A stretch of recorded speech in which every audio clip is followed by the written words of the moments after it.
the first thing you have in front of you is it's a blue paper. So at the tippy top, I want you to write down y equals the absolute value of x. And what I'd like you to do is I would like you to fill in the table. So I gave you a table where x is -2, -1, 0, 1, 2. You plug it in absolute value, and it's going to spit out a y value. Then write it as an ordered pair. So this blue paper is going to be kind of our guide. And we're going to do most of this, pause, go back to the notes. And I'm passing out the notes right now. Did you not do them?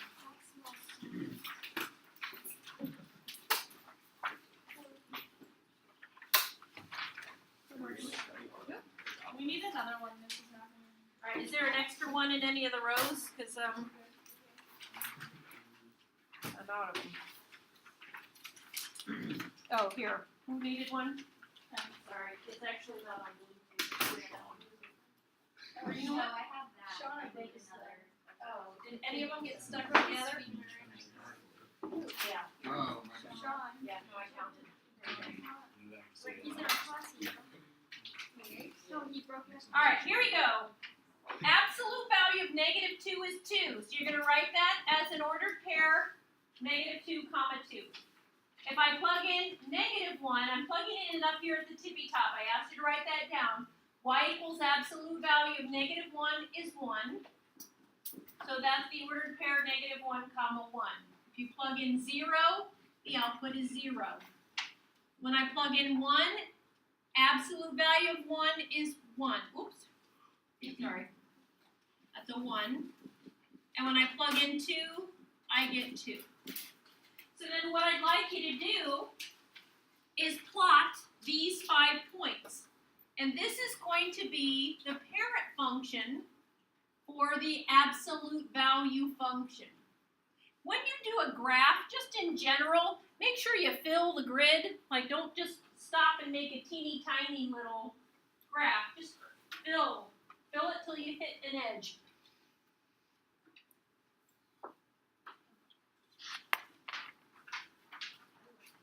Okay, so now what shape is this?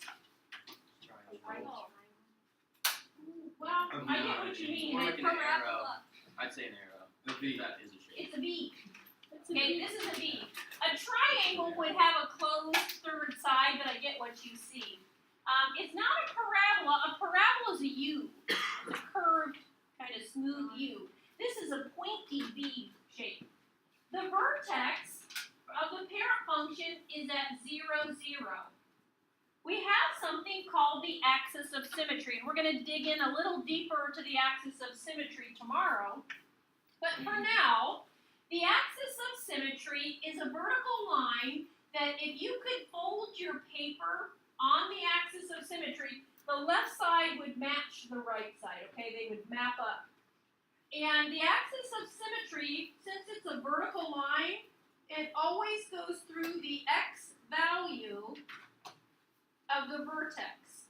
And anything you see me write, you should be writing.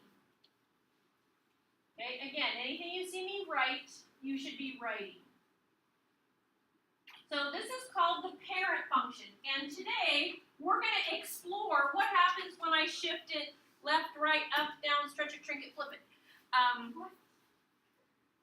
When you move it left, right, up, down, stretch it, shrink it, flip it. So it's kind of fun to say. Like a cheer. Here we go. The domain. Domain, does anybody remember from Algebra 1? What does the word domain mean in algebra?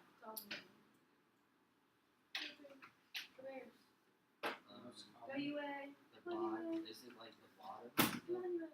Not the Something bottom. to do with X. It has something to do with the x. These are the x values. And so when you look at the graph, this graph goes left forever and right forever. So the domain is -infinity to infinity. My range are the y values. So let's maybe write this down because some of you didn't seem to remember. The domain are your x values.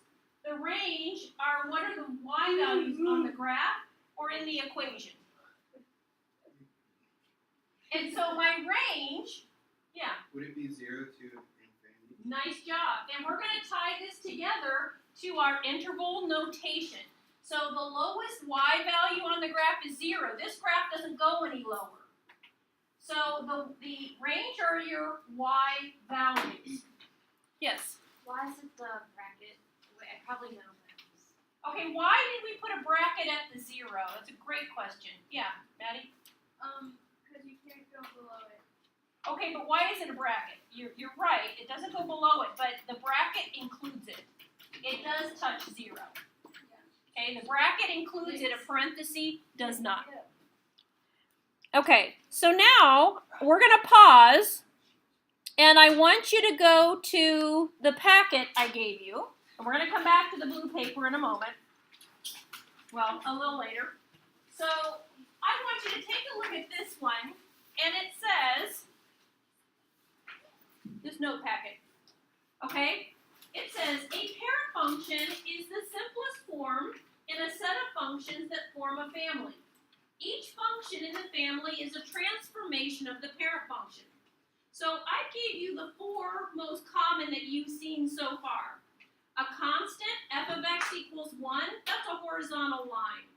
The linear, f of x equals x. Now we're going reviewing from algebra 1, the absolute value function, so it makes a v. And then I'm real pleased that I heard parabola, f of x equals x squared. That's a U shape. And underneath them, you see the domain for all of them is all real numbers. But the range depends. Can you see my screen in blue? The absolute value does not go below 0 on the parent function. The x squared, the U, parabola doesn't go. But look at the line, and it's all real numbers, negative infinity to infinity. All right, so we're going to do it one more time in exploration number 1. If it's f of x equals the absolute value of x, the absolute value of negative 2 is 2, the absolute value of negative 1 is 1, the absolute value of 0 is 0, the absolute value of 1 is 1, the absolute value of 2 is 2. So what we're going to do, so we did this on the blue paper already, but I want to add perhaps some things to this. So the domain was negative infinity to infinity. Our range was bracket 0 to infinity. The vertex is 0, 0. And we're going to make an abbreviation now. The Axis of Symmetry, AOS. And I know today you're probably going to wonder, why do we keep writing that down? Because we don't seem to be using it. Well, today we're not ready to use it, but we're still going to talk about it until tomorrow. The axis of symmetry is always x equals, it does have to be an equation, and it goes through the x value of the vertex. Again, this is called the parent function for absolute value functions. So this is our vertex. In exploration number 2, I'm going to pause, and I want you to fill in the table by yourselves. It says, what if g of x equals the absolute value of x plus 3? Now that plus 3 is not inside the absolute value. So use the table, plug it in, and get the outputs and put them in the table.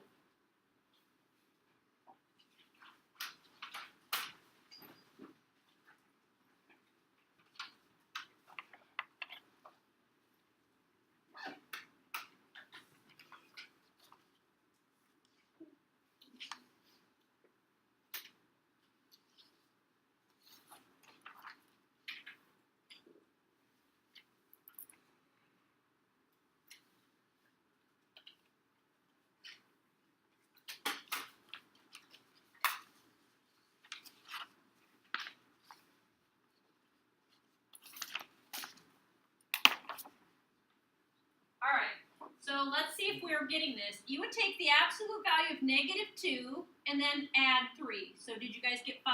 Yep. Okay. I got 1.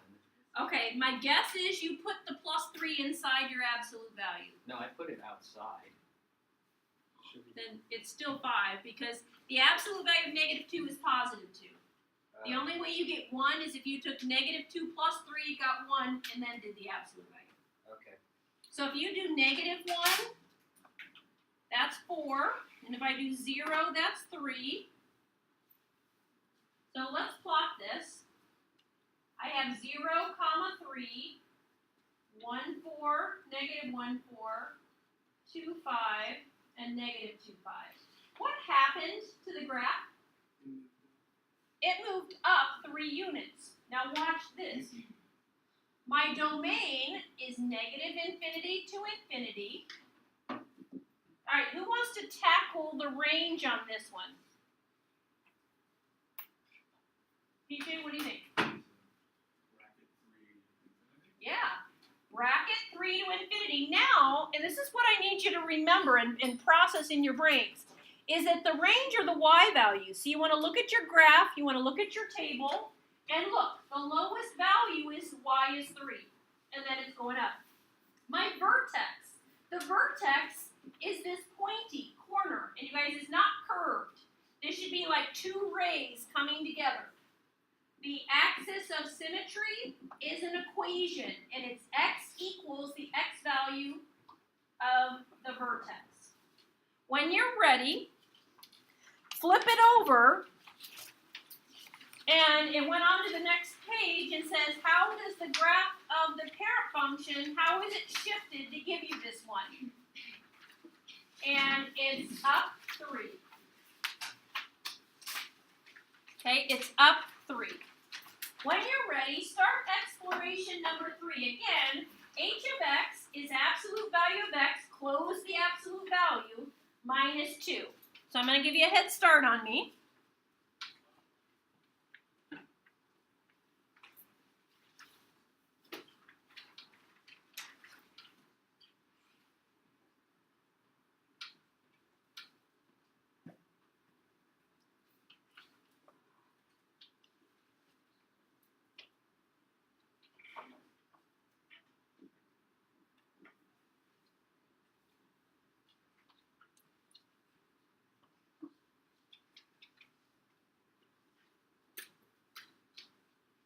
So when I did absolute value -2, that's 2, and 2 minus 2 is 0.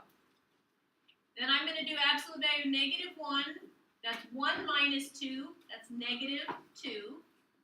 Absolute value of 0 is 0. 0 minus 2 is -2. Absolute value of 1 is 1. 1 minus 2 is -1. Absolute value of 2 is 2. 2 minus 2 is 0. So let's plot these.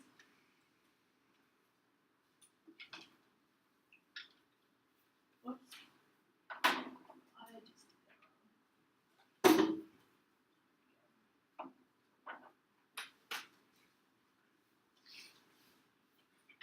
There we go. And again, when you're drawing these, fill the grid. Okay, fill the grid. So the domain is -infinity to infinity. All right, who wants to try the range on this one? Gary, what do you think? -2 bracket. Awesome. Okay, my vertex is 0, -2, and my axis of symmetry is x equals 0. So what happened to the graph? Yeah. Well, I have another question. What Sure. exactly are we supposed to graph? Because I just got a line when I graphed. Like, Is your table the same as mine? My guess is it's not. Because, yeah, graph. That's what it you're is. right. So here's the big idea, and I'm really glad you asked that, okay? I'm really, really glad. When you're doing an absolute value, and let me scroll back up to the 4 parent functions, from this day forward, whenever you see an absolute value equation, in your brain you need to register it's a V shape. So if you're getting a line, you've made a mistake in your table. Okay? So great question. All right, so this one has been shifted down 2 units. I have a question on the first one. Sure, here, put your, Like, why did you say up 3 if it's like, says x, absolute value of x minus 2? I mean, Oh. like the one that we just did, sorry. this one is not up 3, that was to the Okay, previous I'll one. just make sure. Yeah, no, that one went with this one that was up 3. This one is now down 2. Yeah. Yeah. So here's a generalization. If you have f of x, and then you take f of x plus k, and so that plus is outside the function, okay? So it wasn't inside our absolute value, it's a vertical shift up or down. So now, in exploration number 4, we want to figure out what happens if we do something inside. So, I'm going to get you started here. If g of x is the absolute value of x plus 3, and I give you negative 5. So, this is the absolute value. Now the plus 3 is inside. So, it makes a difference. Isn't that negative 2? And then I take the absolute value of negative 2, becomes positive 2. The absolute value of negative 4 plus 3, that's a negative 1 inside. But I do the absolute value is 1. Negative 3 plus 3 is 0. Absolute value of 0 is 0. Negative 2 plus 3 is 1. Absolute value is 1. Negative 1 plus 3 is 2. Absolute value is 2. So I forgot to put the grid in here, so let's just make a small one ourselves.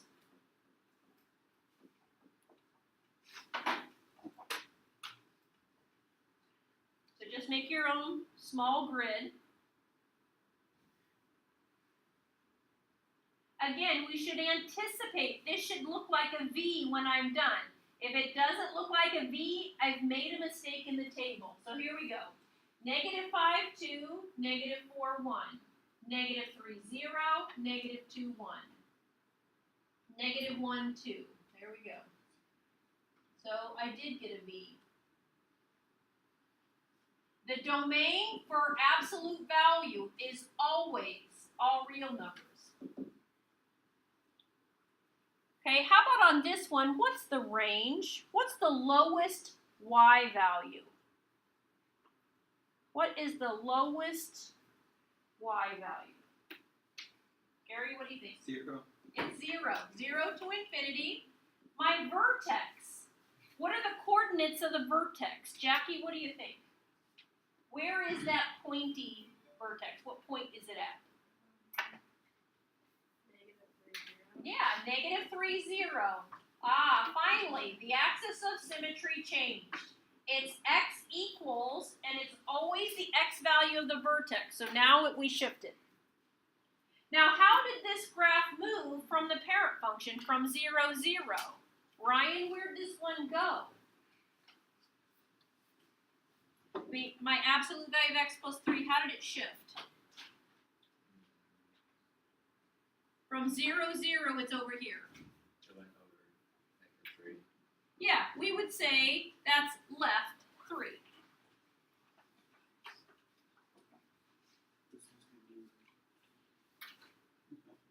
Yeah. I have a question. Sure. For your graphing, Yeah. how is your point negative? It says x is -5 and you have 3 there. Negative 5. Here. Yeah.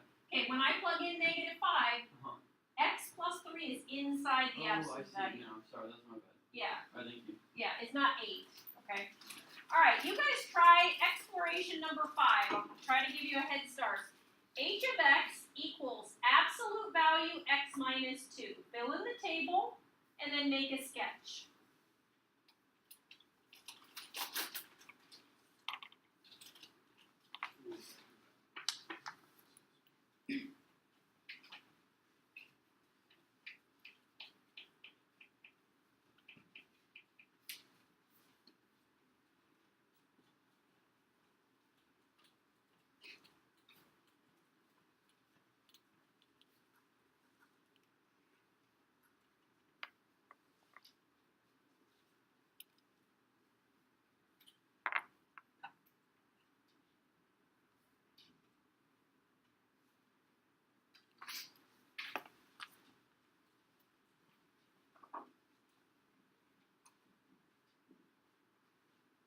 just to make sure you're off on the right track. If I plug in 0, 0 minus 2 is negative 2, but absolute value negative 2 is 2. And when I plug in x as 1, I get 1, then I get 0. And you should notice the symmetry. Okay, there is symmetry happening here.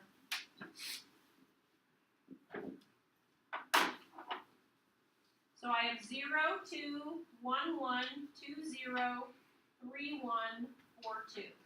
Again, you should have a V shape. So the domain is negative infinity to infinity. The range is bracket 0 to infinity. The vertex is 2, 0, and my axis of symmetry is x equals 2.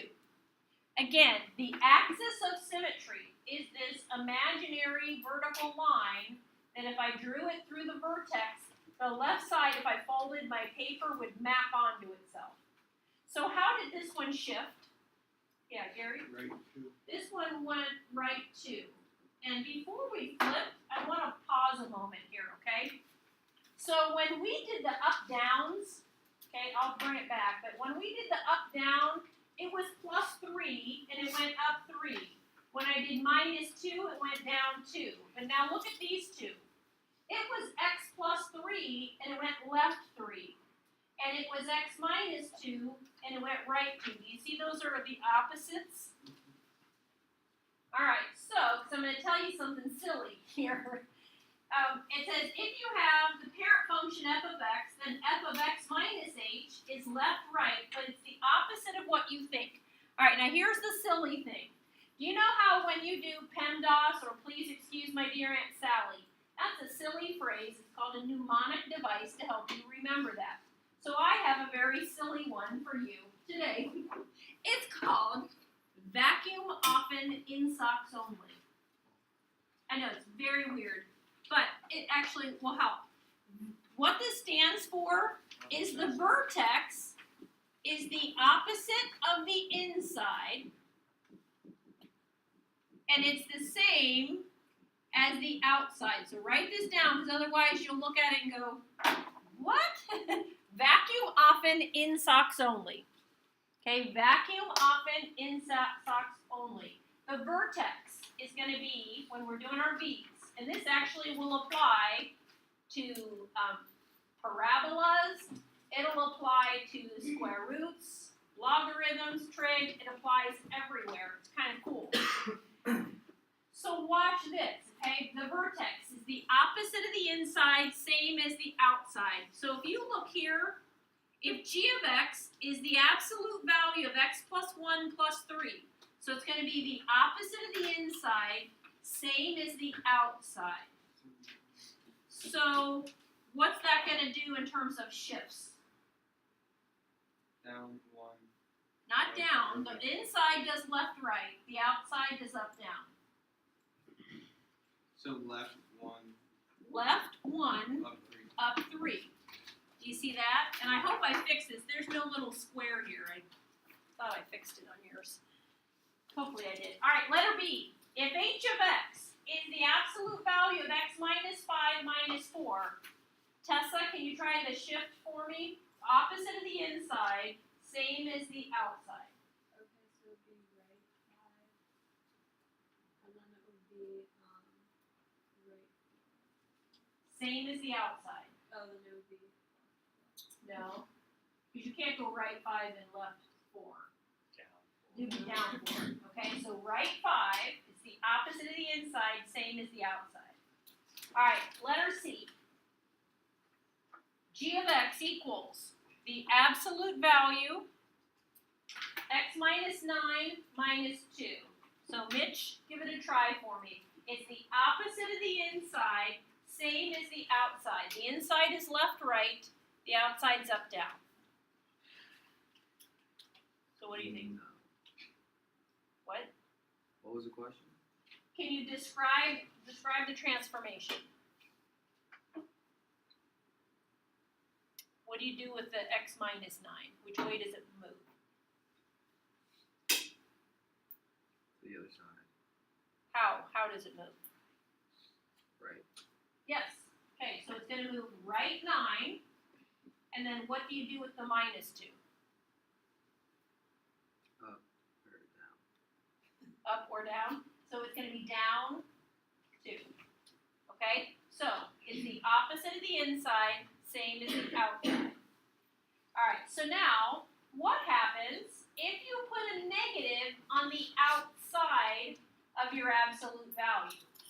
So in exploration number 6, it says if f of x is the parent function, absolute value of x, and g of x is negative absolute value of x.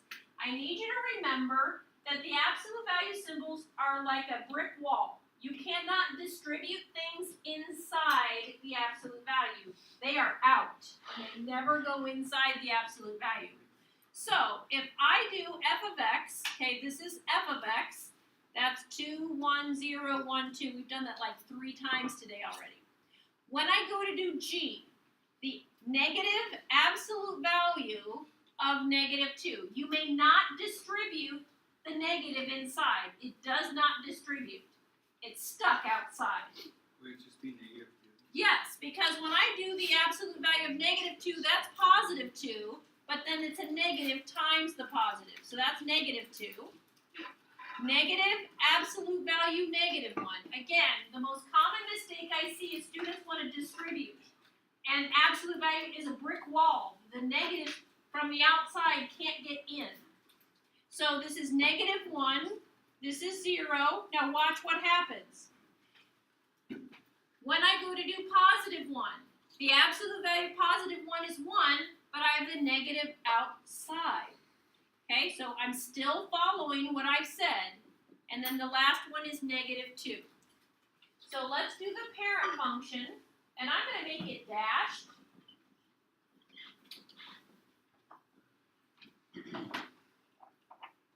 Okay, I'm going to plot the 2, 2, 1, 1, 0, 0, negative 1, 1, negative 2, 2. Now when I go to do g of x, they're all negatives, except at 0. And look, this opens down. Okay, so now I'm just going to do g of x. My domain is still negative infinity to infinity.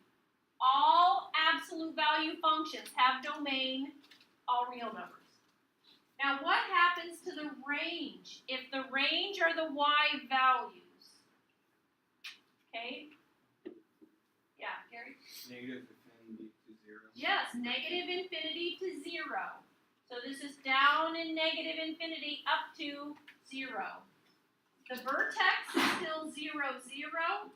And the axis of symmetry is still x equals 0. Thank you. When you put a negative out front, that's a reflection. And it's a reflection over the x-axis. So the generalization is that when you reflect over the x-axis, that just changes your y values to be the opposite of the original. All right, exploration number 7. What happens if we put numbers in front? So in exploration number 7, f of x is our same parent function. So let's do 2, 1, 0, 1, 2. That's f of x. And if g of x is 2 times the absolute value of x. So this is 2 times the absolute value of negative 2.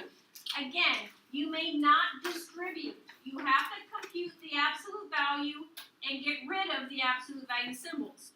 The absolute value of negative 2 is 2. Now there's no absolute value. 2 times 2 is 4. 2 times the absolute value of negative 1, that's 2. This is 0, 2, and 4. So we're going to plot the parent function. Let's make it dashed. And then watch what happens when I go to graph G. So this is 0, 0, 1, 2, 2, 4. Hey, this one's skinnier. Do you notice that? So this one is narrower or skinnier, and we would call it a stretch or a vertical stretch. So do you use, never mind.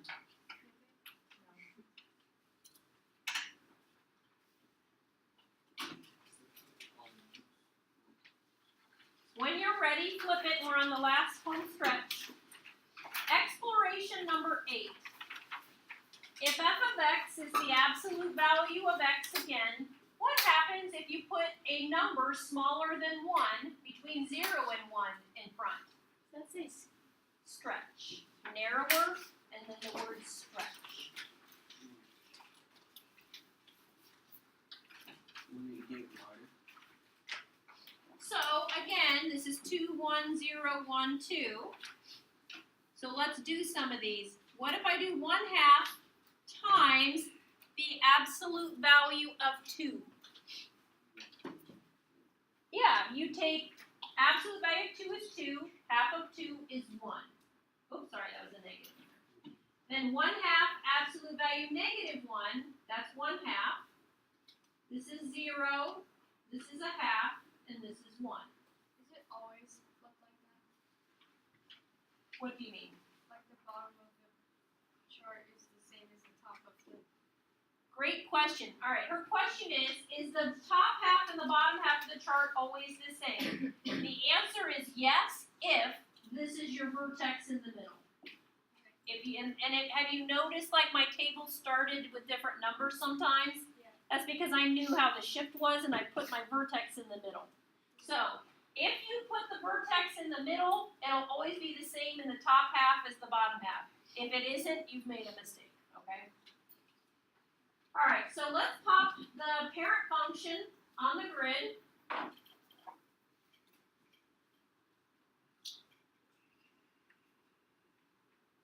And then let's get g of x on here. So -2, 1. So this one's wider, isn't it?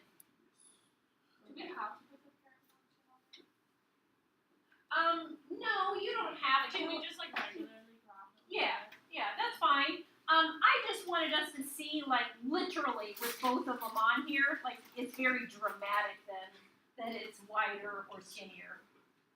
Alright, so this is wider. Sometimes it's called a shrink. Sometimes it's also called a compression. Think about a compression.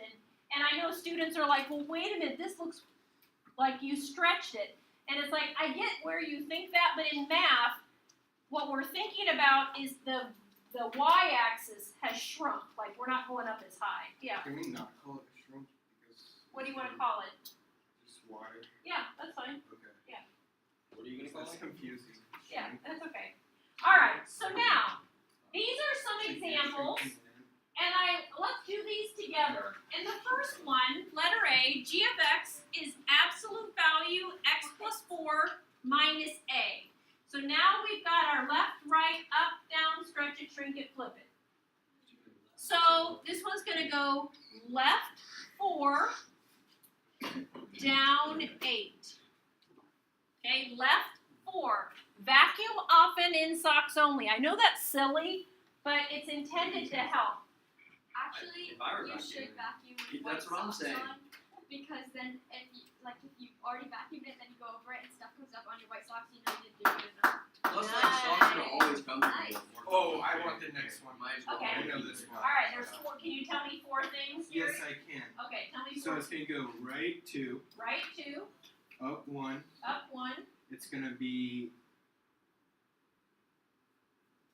You're definitely gonna make it grow. It's gonna be. No, vertical, like high, like steeper. No. Well, it's negative on that though. My God. Okay, you're gonna get a shrink because of the 1/2. Then negative makes it a reflection. Okay, the Oh. negative. Remember how we made our V go upside down? That's a reflection. Okay, so And then It the doesn't 1/2 is your shrink, or you can say wider. Wider would be okay. if it was like 1 or higher, it would be a vertical stretch. Higher than 1, not equal to 1. 1 is not a shrink. Great. You know what? He said something very interesting. if the number out front is a 1, that's not a stretch or a shrink. It's just your normal. It's just Alright. left, right, up, down, but not that. Alright, letter A. If I have f of x plus 5, so the plus 5 is outside, this is going to go up 5.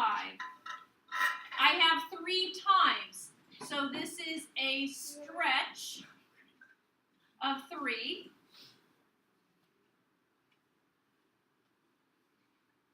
Letter C. I have a shrink of 0.25, and it's up 1. And letter D, I have a negative out front. Yeah, Reflective. reflection. Reflection. So if it's negative, it's gonna be a reflection. Yes, if there's a negative out front, it's a reflection. Okay, last one. It says write the equation. If I have the parent function is f of x equals the absolute value of x. If it's up 3, let's make up a different letter for the function because it's different than f. So if I have up 3, it's absolute value of x, close it, and then a plus 3. The outside is your up down. How do you know not to write f? F is this function, and I'm writing a different one. So then let's pick another letter, let's say H. If I have a vertical stretch by a factor of 2, am I going to put the 2 inside, outside, or out front? Front. In front, right? The inside is your left, right. I got it, Mason. Good job, Gary. Nice.